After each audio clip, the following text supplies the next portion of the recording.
আমি রাখি তোমাদের সকলকে স্বাগত জানাচ্ছি আমাদের ইউটিউব চ্যানেল অনলাইন স্টাডি রুমে। এই ভিডিওতে আমি ক্লাস 10-এর ম্যাথসের মডেল অ্যাক্টিভিটি টাস্ক 2021 আগস্ট মাসে, যেটা পার্ট 5 মানে সেকেন্ড সিরিজ রিসেন্ট যেটা পাবলিশ হয়েছে, সেটা আমি সলভ করাবো। তো এখানে আমি তোমাদেরকে একদম সঠিকভাবে এবং অনেক সহজ সরলভাবে উত্তরগুলোকে সলভ করিয়েছি। আশা করি তোমরা বুঝতে পারবে। যদি কোথাও কোনো প্রবলেম হয় তাহলে অবশ্যই কমেন্ট করবে অথবা আমাদের ফেসবুক পেজেও কন্ট্যাক্ট করতে পারো। তো যেটা আমি এখানে পড়াবো সেটার পিডিএফ তোমরা এই ভিডিও ডিসক্রিপশন থেকে পেয়ে যাবে। তো শুরু করছি তাহলে টাস্কের ফার্স্ট কোশ্চেন থেকে, এবং ভিডিওটি প্রথম থেকে শেষ পর্যন্ত অবশ্যই দেখো। ভালো লাগলে লাইক কমেন্ট এবং শেয়ার করো, এবং সঙ্গে চ্যানেলটিকে সাবস্ক্রাইবও করো। তাহলে টাস্কের ফার্স্ট কোশ্চেন থেকে সলভ করছি, চলো শুরু করি।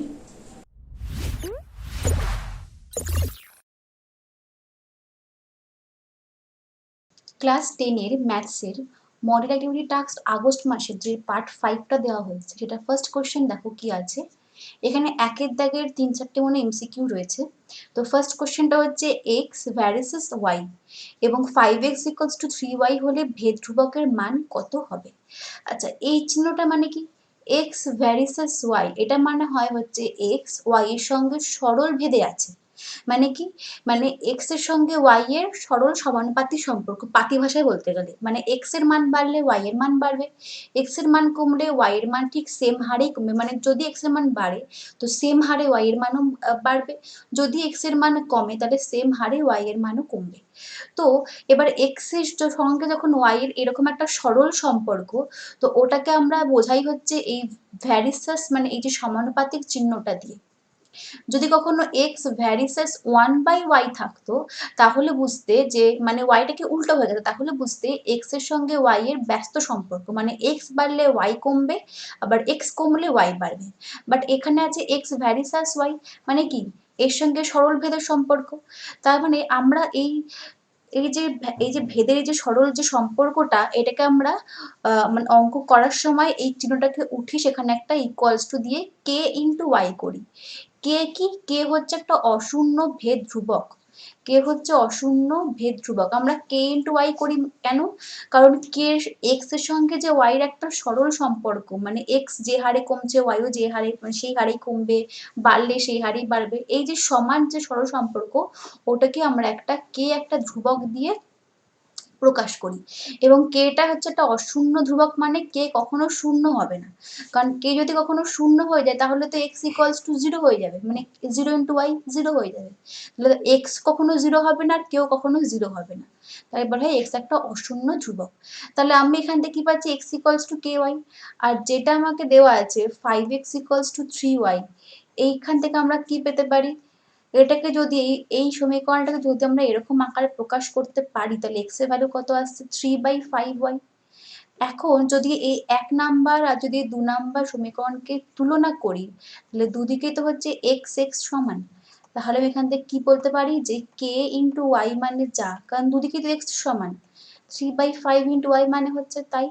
তাহলে যদি ওয়াই ওয়াই কেটে যাবে তাহলে কে এর ভ্যালু কত আসবে? 3/5। ঠিক আছে, তো এখানে লিখবে যে 1 ও 2 কে তুলনা করে পাই।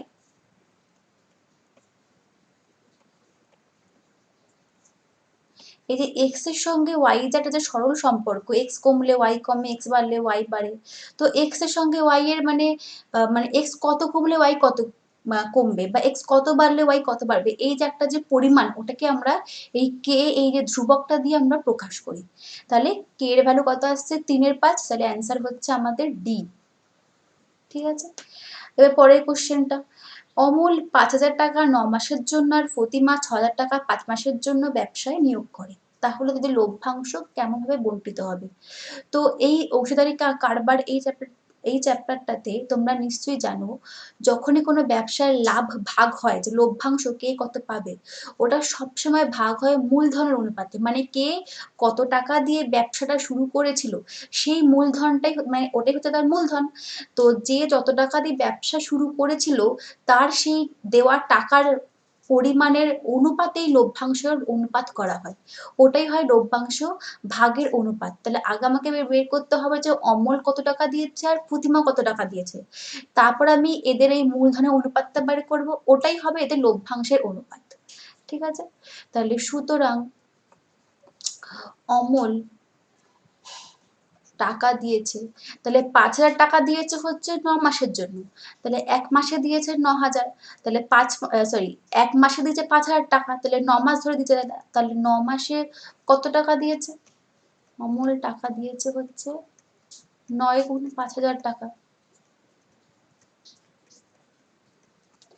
আচ্ছা, ফতিমা কত টাকা দিয়েছে?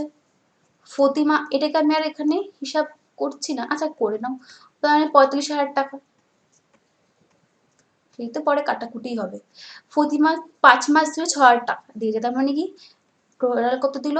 5 মাস ধরে 6,000, তার মানে 1 মাসে হচ্ছে 6,000, তাহলে 5 মাসে কত দিয়েছে? 5 ইন্টু 6,000, তার মানে 5 ইন্টু 6,000 টাকা, তাহলে এটা টোটাল কত হচ্ছে? 5 6 30, 30,000 টাকা। তাহলে এখন এদের মূলধনের অনুপাত যা, ওই অনুপাত এদের লভ্যাংশ ভাগ হবে, তার মানে সুতরাং অমল ও ফতিমার লভ্যাংশের অনুপাত, এবার যার নামটা আগে লিখবো তার মূলধনটা আগে বসবে, ঠিক আছে, যেহেতু আমি এখানে অমলটা আগে লিখেছি তাই অমলের মূলধনটা আগে বসবে, তারপরে ফতিমার মূলধনটা বসবে। কত হচ্ছে? 45,000 ইজ টু 30,000, তাহলে তো শূন্যগুলো সবকটাই কেটে যাবে, 0 0 0, এর থেকে 3টে শূন্য কাটলো। এবার বাকিটা হচ্ছে 15 যদি কাটো, 3 15 45, 15 দুগুণে 30, আর যায় না কাটাকুটি, এটাই আমাদের অ্যান্সার 3:2। কোন অ্যান্সারটা? অপশন নাম্বার এ, তাহলে এই হচ্ছে আমাদের কারেক্ট অ্যান্সার, ঠিক আছে। এবারে পরের কোশ্চেনটা করে, ও কেন্দ্র বৃত্তের বহিস্থ বিন্দু পি থেকে অঙ্কিত স্পর্শক বৃত্তটাকে কিউ বিন্দুতে স্পর্শ করে। ও কিউ এর ভ্যালু 9 সেমি, পি ও 15 সেমি হলে পি কিউ এর দৈর্ঘ্য কত হবে?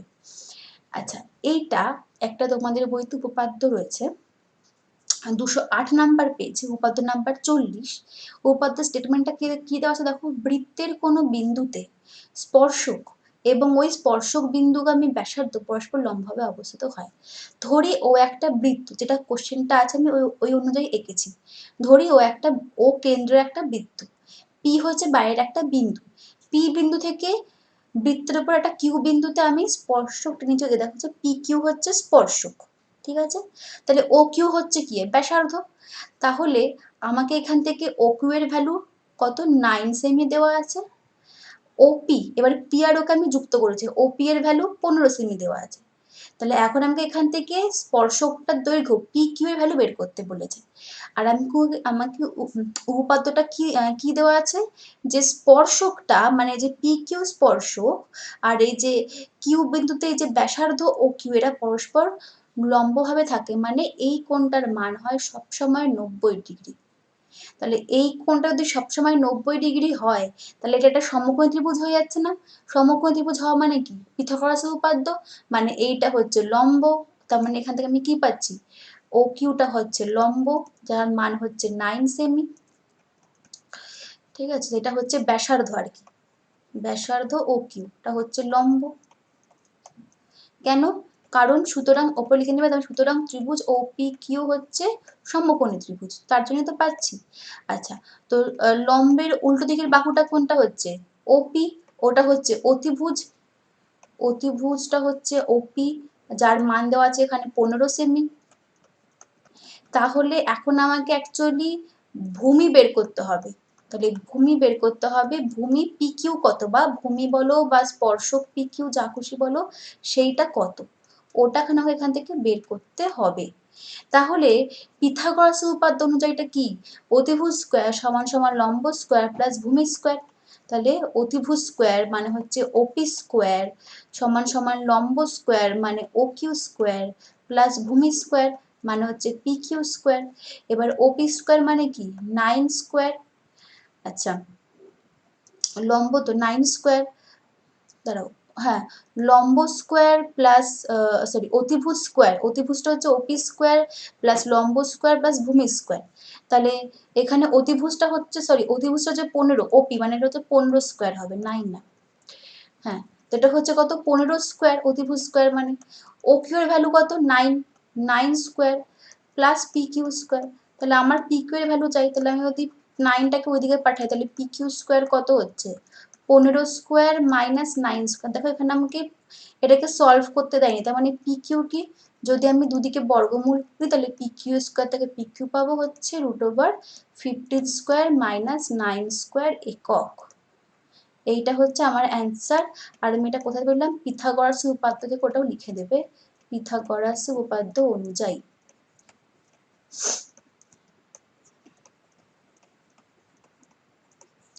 ঠিক আছে, তাহলে এখন আমাদের কোন অ্যান্সারের সঙ্গে ম্যাচ করছে দেখো, এইটা পি কিউ হচ্ছে এইটার সঙ্গে, যে √15 স্কোয়ার মাইনাস 9 স্কোয়ার সেমি, একক না, হ্যাঁ সেমি তো দেওয়াই ছিল, তাহলে এইটা হবে সেমি। তাহলে অপশন নাম্বার বি সঙ্গে আমার ম্যাচ করছে। ঠিক আছে, বুঝতে পেরেছো এটা? ঠিক আছে, তাহলে এবারে পরের কোশ্চেনটা করো, দুটি নিরেট গোলকের বক্রতলের ক্ষেত্রফলের অনুপাত 25:16 হলে আয়তন অনুপাত কত হবে? আচ্ছা, তো এইখানে আগে আমাকে ধরতে হবে দুটো গোলককে, যেহেতু দুটো গোলক, তো দুটো গোলকের ব্যাসার্ধ তো দুরকম হবে, তাহলে একটা ধরি R1, একটা ধরি R2, তাহলে ধরি দুটি গোলকের ব্যাসার্ধ যথাক্রমে, প্রথমটা হচ্ছে R1 একক ও R2 একক।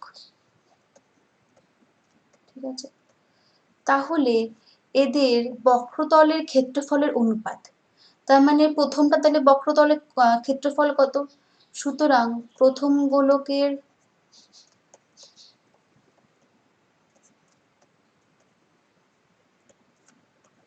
বক্রতলের ক্ষেত্রফলের ফর্মুলা কি, গোলকের 4πr², তাহলে এটা কত হবে, এবার প্রথম গোলকের ক্ষেত্রে বক্রতলের ক্ষেত্রফল কত, হ্যাঁ মানে ব্যাসার্ধ কত R1, তাহলে এর বক্রতলের ক্ষেত্রফল কত হবে, বক্রতলের ভুল লিখেছি তারা,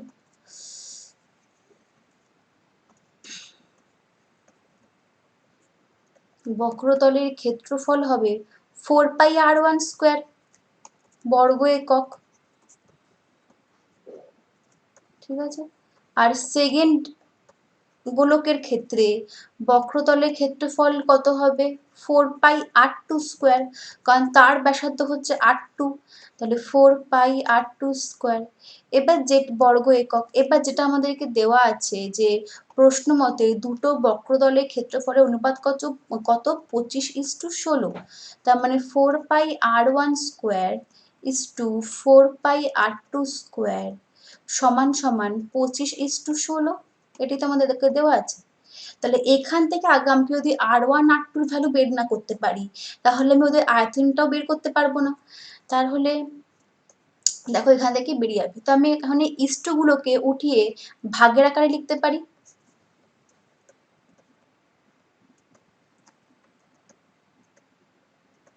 তো 4π ওপর নিচে কেটে যাচ্ছে, তাহলে আমি যদি এটা কিরকম করে সাজাই, তাহলে R1 R2² করতে পারি এটাকে, তাহলে 25টাও কি 5² আর 16 কি 4², তাহলে আমি এটাকেও 5/4² করতে পারি। এবার আমি যদি দুদিকে বর্গমূল করি, তাহলে R1/R2 ভ্যালু কত আসছে, দুদিকে বর্গমূল করলে দুদিক দিয়ে স্কোয়ার উঠে যাবে 5/4, তো এই জিনিসটা আমার লাগবে, R1/R2 মানে হচ্ছে 5/4। এখন কি বলেছে, তাদের আয়তনের অনুপাত কত, বেশ, তাহলে এখন প্রথম ও দ্বিতীয় গোলকের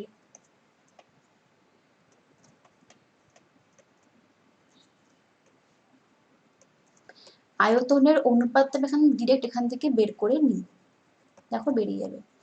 আচ্ছা, তাহলে গোলকের আয়তনের ফর্মুলা কি 4/3πr³, তাহলে প্রথমটা ক্ষেত্রে কি হবে 4/3πr1³, আর সেকেন্ডেরটা ক্ষেত্রে 4/3πr2³, তাহলে 4/3 কাটছে, পাই কাটছে, এখান থেকে R1³ আর R2³ পড়ে আছে, তাহলে কি আমি এটাকে R1/R2³ করতে পারি।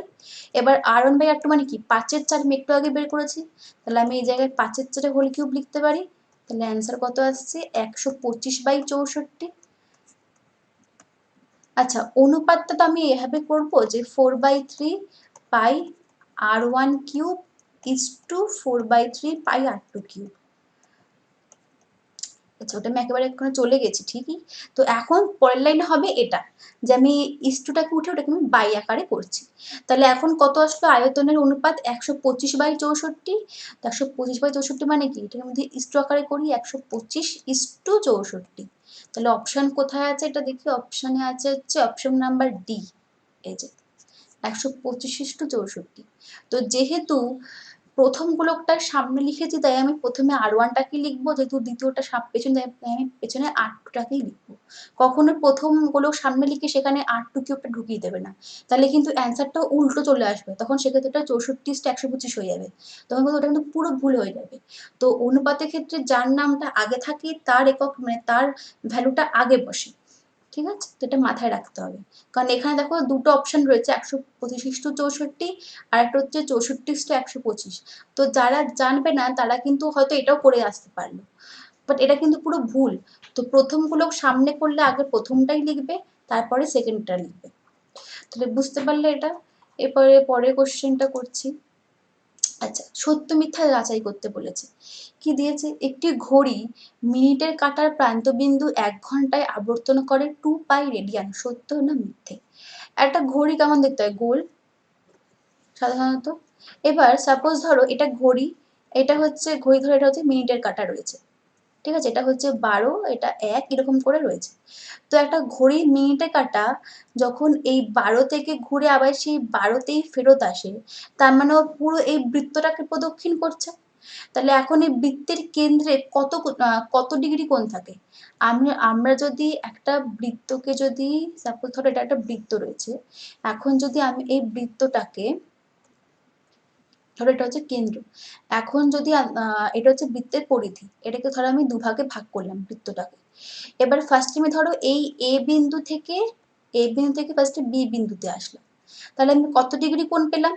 180 ডিগ্রি কোণ পেলাম। এবার যদি আবার বি থেকে এ তে আসি, তাহলে আমি আবার এই 180 ডিগ্রি কোণই পাবো।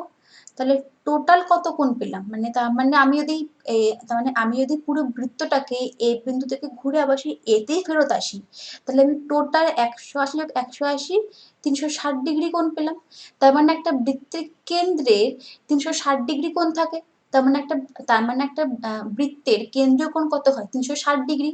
এবার রেডিয়ানে পাইকে বলা হয় হচ্ছে 180 ডিগ্রি, মানে 180 ডিগ্রি মানে যা ওটা হচ্ছে রেডিয়ানে হচ্ছে পাই। তাহলে 2π মানে কত? 360 ডিগ্রি।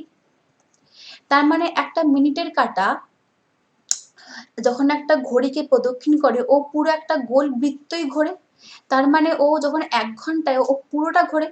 তার মানে আমি এখান থেকে বলতে পারি তার মানে ও কতটা প্রদক্ষিণ করে? 2π রেডিয়ান প্রদক্ষিণ করে। তাহলে এটা কি সত্যি? হ্যাঁ সত্যি, কারণ বৃত্তের কেন্দ্রীয় কোণ কত? 360 ডিগ্রি। তার মানে এইটা হচ্ছে সত্য, ঠিক আছে? এটা বুঝতে পারলে? আচ্ছা, এর পরের কোশ্চেনটা দেখি। ত্রিভুজ এবিসি এর বিসি বাহুর ওপর ডি এমন একটা বিন্দু, এখানে আমি একে রেখেছি, দেখো এবিসি এর বিসি বাহুর ওপর ডি একটা বিন্দু, যেখানে এডি লম্ব টানা হয়েছে, মানে এই কোণটা হচ্ছে 90 ডিগ্রি। তাহলে এখন আমাকে দেখাতে হবে এটাও 90, এটাও 90। তাহলে এখন আমাকে এখান থেকে দেখাতে হবে যে ত্রিভুজ এবিডি আর ত্রিভুজ সিএডি এরা সর্বসম কিনা। এটা একটা উপপাদ্য রয়েছে, পেজ নাম্বার 255, উপপাদ্য নাম্বার 48। দেখবে ওখানে রয়েছে, যে কোনো সমকোণী ত্রিভুজের সমকৌণিক বিন্দু থেকে অতিভুজের ওপর লম্ব অঙ্কন করলে ওই লম্বের উভয় পার্শ্বস্থিত ত্রিভুজদ্বয় সদৃশ হয়, মানে সর্বসম হয় আর কি, ওই সদৃশ, এবং ত্রিভুজগুলি প্রত্যেকে মূল ত্রিভুজের সঙ্গে সদৃশ হয়। মানে এটা তো ধরো আমি যদি এই আকারটাই নিই, যদি এখানে এই কোণটা 90 ডিগ্রি হতো, ধরো এটা একটা সমকোণী ত্রিভুজ, ঠিক আছে? এখানে কোণ এটা হচ্ছে 90 ডিগ্রি যদি হতো, তাহলে এ একটা সমকৌণিক বিন্দু হতো। তাহলে এখন এটা যদি 90 ডিগ্রি হতো, তাহলে এই এ বিন্দুর উল্টো দিকের বাহুটা কি ছিল? বিসি। তখন বিসিটা অতিভুজ হয়ে যেত। তাহলে এখন যদি আমি এই এ সমকৌণিক বিন্দু থেকে অতিভুজের ওপর এডি লম্ব টানতাম, তাহলে এই যে উভয় দিকের এই ত্রিভুজগুলো সদৃশ হতো এবং এমনকি প্রত্যেকটা ত্রিভুজে যে মূল ত্রিভুজ এবিসি এর সঙ্গে সদৃশ হতো। বাট আমাকে এখানে যে কোশ্চেনটা দিচ্ছে সেখানে কিন্তু বলেনি যে এই ত্রিভুজটা একটা সমকোণী ত্রিভুজ কিনা বা কোণ এটা সমকোণ কিনা। আমি যেখান থেকে লম্ব টানছি এখানে জাস্ট বলা আছে এটা একটা ত্রিভুজ, আমি একটা লম্ব টানছি।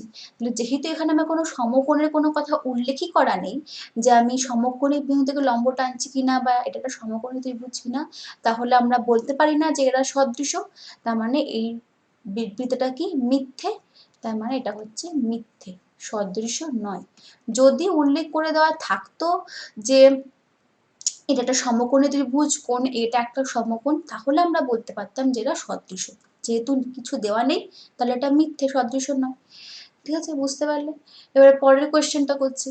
একটি লম্ব বৃত্তাকার শঙ্কুর ব্যাসার্ধ, উচ্চতা, তির্যক উচ্চতা সর্বদা একটা সমকোণী ত্রিভুজের বাহু তিনটে হয়। একটা লম্ব বৃত্তাকার শঙ্কু মানে তো সেটাই যে যেখানে এই যে শঙ্কুটার এই যে উচ্চতা এখানে এখানে এটা তো উচ্চতা এও, আর এই এসিটা হচ্ছে কি তির্যক উচ্চতা। দেখো বাঁকা না, বাহুটা, তাই এটাকে বলা হয় হচ্ছে তির্যক উচ্চতা, আর এটাকে বলা হয় হচ্ছে উচ্চতা, ওটা হচ্ছে উচ্চতা। একটা লম্ব বৃত্তাকার শঙ্কু বলতে সেটাই হয় যেখানে তার উচ্চতা এই যে বৃত্ত, এই যে ভূমি যে বৃত্তটার উপর লম্ব ভাবে থাকে, মানে এই কোণটা 90 ডিগ্রি হয়। এই জন্য এর নাম হয় হচ্ছে লম্ব বৃত্তাকার শঙ্কু, না হলে শঙ্কু ব্যাকা তারাও হতে পারতো, বাট লম্ব বৃত্তাকার শঙ্কু মানে একদম পুরো উচ্চতাটা পুরো স্ট্রেট লম্ব থাকবে। তাহলে এটা অটোমেটিক, এটা তো সত্যি কথা, কারণ নামটাই হচ্ছে লম্ব বৃত্তাকার শঙ্কু। তাহলে তো এটা তো সমকোণী ত্রিভুজ তো হবেই। এই উচ্চতা, তির্যক উচ্চতা আর এই যে ব্যাসার্ধ, এটা এই যে ব্যাসার্ধটা, বৃত্তের এই যে ব্যাসার্ধটা, এটা তো একটা তো সমকোণী ত্রিভুজ তো গঠন করছে, কারণ এই কোণে তো সবসময় 90 ডিগ্রি হচ্ছে। তাহলে এটা হচ্ছে সত্যি, কারণ কোশ্চেনের মধ্যে অ্যান্সার রয়েছে লম্ব বৃত্তাকার শঙ্কু, তো লম্ব তো হতেই হবে, সমকোণ ত্রিভুজ তো করতেই হবে, একটা কোণ তো সমকোণ হবেই। ঠিক আছে, আচ্ছা এরপর হচ্ছে শুভেন্দু ও নৌশদ আছে পরের কোশ্চেনটা। শুভেন্দু ও নৌশদ যথাক্রমে ১৫০০ টাকা ও ১০০০ টাকা দিয়ে একটি ব্যবসা শুরু করে। ১ বছর পরে ব্যবসায় ৭৫ টাকা ক্ষতি হলে শুভেন্দুর ক্ষতি হয় ৩০ টাকা। এটা আমি একটু আগেও বললাম, কোনো ব্যবসার বছরের শেষে যখন লাভ ক্ষতির হিসাব করা হয় তখন সেই লাভ ক্ষতি সবসময় ওদের মূলধনের অনুপাতে ডিস্ট্রিবিউট হয় বা ভাগ হয়। তো আগে আমি দেখি যে ওদের মূলধনের অনুপাতটা কি, সেই অনুযায়ী ওদের ক্ষতিটাও সেভাবেই ভাগ হবে, তাহলে বুঝতে পারবে ঠিক না মিথ্যা। তাহলে শুভেন্দু ও নৌশদের মূলধনের অনুপাত কত?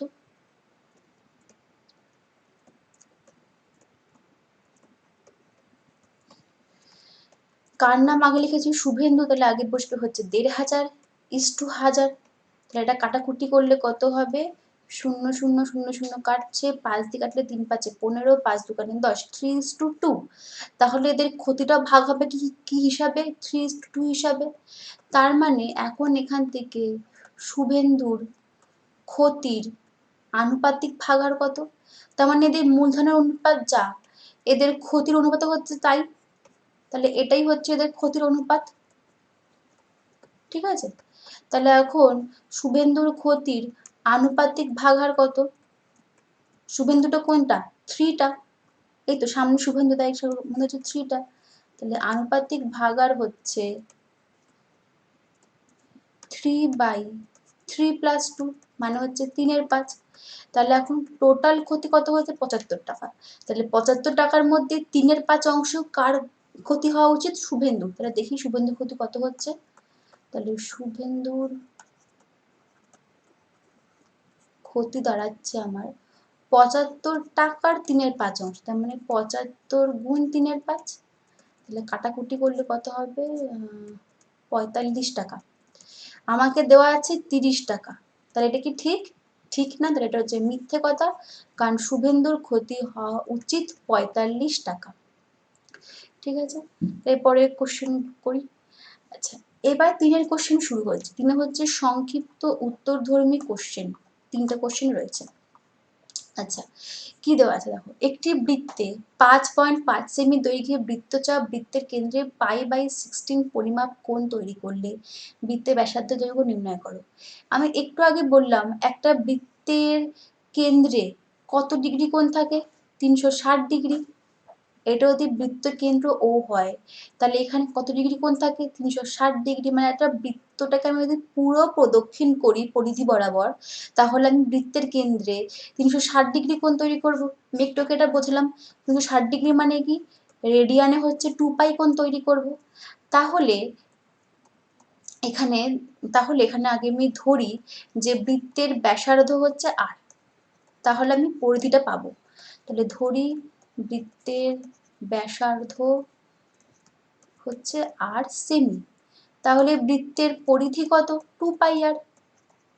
তাহলে এখন আমি যদি এই 2πr সেন্টিমিটার পুরোটা প্রদক্ষিণ করি, মানে বৃত্তের পরিধিটা, তাহলে আমি কত ডিগ্রি কোণ তৈরি করব বৃত্তের কেন্দ্রে? 2π কোণ তৈরি করব, মানে 360 ডিগ্রি কোণ তৈরি করব। তাহলে এখানে লিখবে 2π কোণ তৈরি হবে 2πr সেন্টিমিটার দৈর্ঘ্যের জন্য, তাই তো? আমি যদি 2πr সেন্টিমিটার পুরো ঘুরি, তাহলে আমি বৃত্তের কেন্দ্রে 2πr সেমি মানে এই যে পুরো বৃত্তটা যদি আমি ঘুরি, তাহলে আমি 2π কোণ এখানে তৈরি করব, হচ্ছে 2π কোণ। তার মানে আমাদের এখানে দেওয়া আছে যে কত কোণ তৈরি হচ্ছে? π/16 কোণ। তাহলে দেখি এই π/16 কোণটা কত দৈর্ঘ্যের জন্য তৈরি হয়েছে।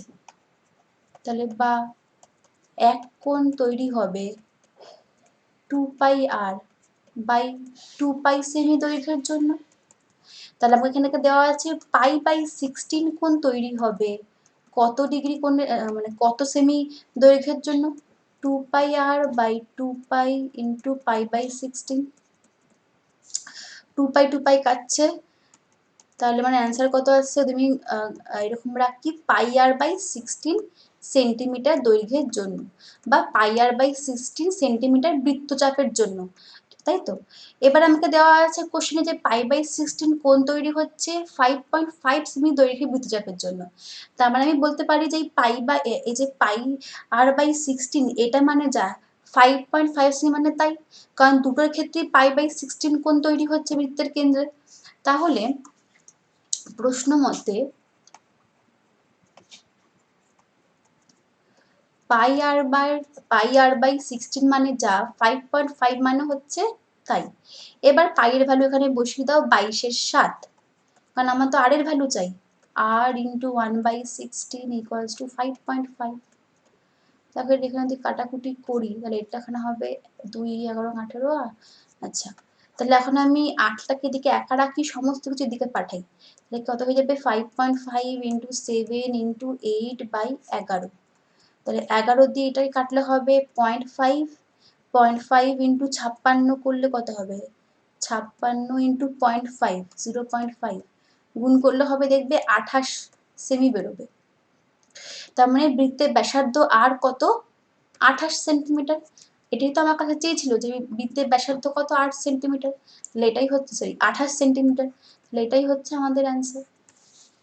ঠিক আছে, এবারে পরের কোশ্চেনটা। একটি লম্ব বৃত্তাকার শঙ্কুর উচ্চতা 12 সেমি, আয়তন 100 পাই ঘন সেমি হলে শঙ্কুটির ব্যাসার্ধ দৈর্ঘ্য কত হবে?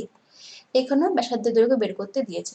তাহলে ধরি শঙ্কুর ব্যাসার্ধের দৈর্ঘ্য 8 সেমি।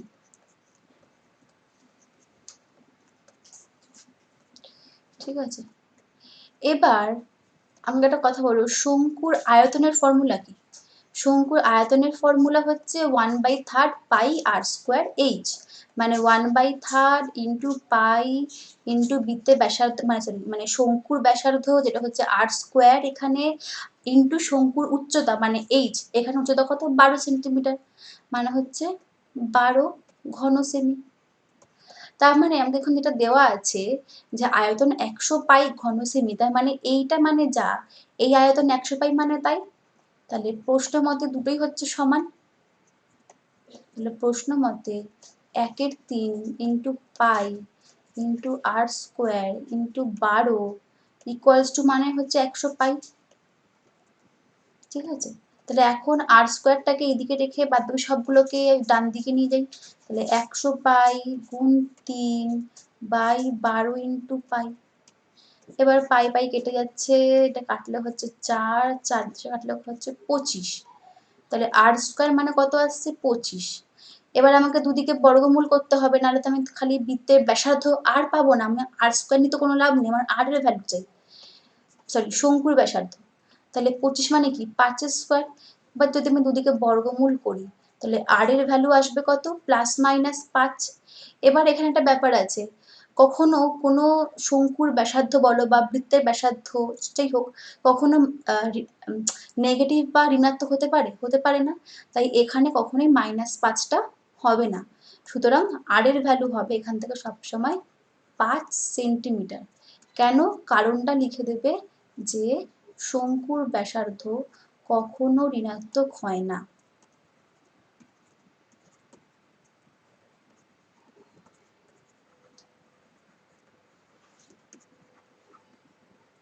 ঠিক আছে? তাহলে শঙ্কুর ব্যাসার্ধ, অ্যাকচুয়ালি শঙ্কুর যে ভূমিটা ওটাই তো হচ্ছে একটা বৃত্ত, তার মানে ওই বৃত্তের ব্যাসার্ধ কত 5 সেন্টিমিটার। বেরিয়ে গেল হচ্ছে অ্যান্সার। ঠিক আছে, আচ্ছা তো বুঝতে পারলে। এর পরের কোশ্চেনটা কি আছে দেখি। এক্স ভ্যারিসাস ওয়াই এবং ওয়াই ভ্যারিসাস জেড এক্স হলে দেখাও জেড একটি অশূন্য ধ্রুবক। একটু আগে সেম টাইপের একটা ভেদের অঙ্ক করছিলাম। এক্স ভ্যারিসাস ওয়াই জেড মানে হচ্ছে x equals to k one into y z. কারণ যখন আমরা এটা মানে কি, এটা হচ্ছে এক্স ওয়াই জেড এর সঙ্গে সরল ভেদে আছে, মানে এক্স যে হারে বাড়বে ওয়াই সে হারে বাড়বে, কমলে সেম হারে কমবে। তো এই যে সমানুপাতিক সম্পর্কটাকে আমরা একটা একটা ভেদ ধ্রুবক দ্বারা প্রকাশ করি, মানে আমরা এই যে ভ্যারিসাস এই চিহ্নটাকে উঠিয়ে দিয়ে ওখানে একটা সমান চিহ্ন লিখি, সঙ্গে গিয়ে কি করি কে ওয়ান বা কে একটা হচ্ছে অশূন্য ভেদ ধ্রুবক পাশে আমরা লিখে দিই।